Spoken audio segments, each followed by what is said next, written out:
Day to day news Bharat में मैं श्रेया शर्मा आपका स्वागत करती हूं। Day to day news Bharat आपसे वादा करता है कि हम पूरी निष्पक्षता के साथ पत्रकारिता करेंगे और हमारा कोई भी रिपोर्टर किसी से किसी भी प्रकार का उपहार या विज्ञापन नहीं लेगा, ना ही किसी को ब्लैकमेल करेगा। हम दबे कुचले लोगों की आवाज बनेंगे, साथ ही हम ऐसी कोई खबर नहीं चलाएंगे जिससे भोली भाली जनता मूर्ख बने या उन्हें धोखा मिले। हम लोकतंत्र के चौथे स्तंभ को भी मजबूत करने की पूरी कोशिश करेंगे। प्रधानमंत्री नरेंद्र मोदी ने अमेरिकी राष्ट्रपति डोनाल्ड ट्रंप द्वारा गाजा संघर्ष को समाप्त करने के लिए प्रस्तुत 20 बिंदुओं वाली शांति योजना का स्वागत किया है। वहीं आपको बता दें कि पीएम मोदी ने एक्स पर एक पोस्ट में कहा कि ये पहल इजरायल और फिलिस्तीनी नागरिकों के लिए शांति का मार्ग प्रशस्त करेगी और पूरे पश्चिम एशियाई क्षेत्र में स्थायी शांति, सुरक्षा और विकास की दिशा में एक अहम कदम होगी।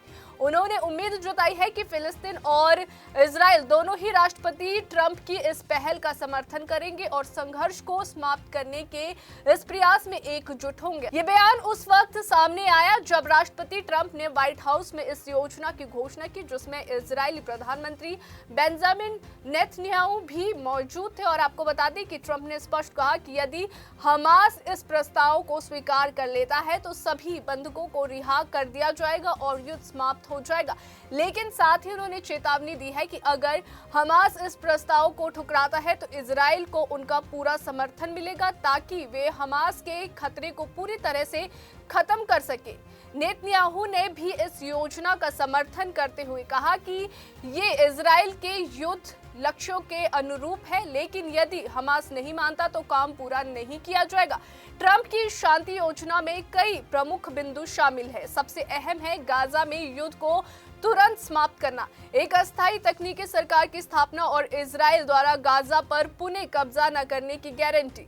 वहीं आपको बता दें कि योजना के अनुसार गाजा के सभी बिंदुओं, जीवित और मृत को 72 घंटे के भीतर वापस लौटाया जाएगा। बोर्ड ऑफ पीस नामक एक अंतर्राष्ट्रीय संस्था जिसका नेतृत्व ट्रंप करेंगे और जिसमें पूर्व ब्रिटिश प्रधानमंत्री टोनी ब्लेयर भी शामिल होंगे, गाजा के पुनर्निर्माण और आर्थिक सहायता की जिम्मेदारी संभालेगी।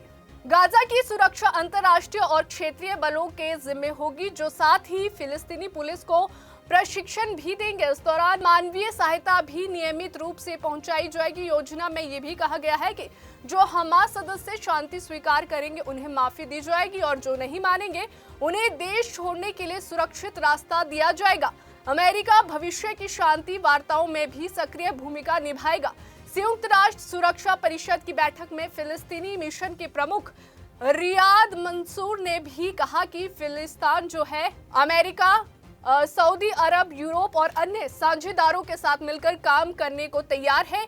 उल्लेखनीय है कि ये युद्ध 7 अक्टूबर 2023 को हमास द्वारा इजराइल पर हमले से शुरू हुआ था, जिसमें 1200 लोग मारे गए और 251 लोगों को बंधक बना लिया गया था। माना जाता है कि अब भी करीब 48 लोग जो है बंधक है, इनमें लगभग 20 के जो जीवित होने की संभावना भी है। वहीं गाजा में अब तक 66,000 से ज्यादा लोगों की जान जा चुकी है और क्षेत्र का अधिकांश हिस्सा जो है खंडर में तब्दील हो गया है। ऐसे में ये शांति प्रस्ताव पूरे क्षेत्र में जो है मानवीय राहत लाने की दिशा में एक महत्वपूर्ण प्रयास माना जा रहा है।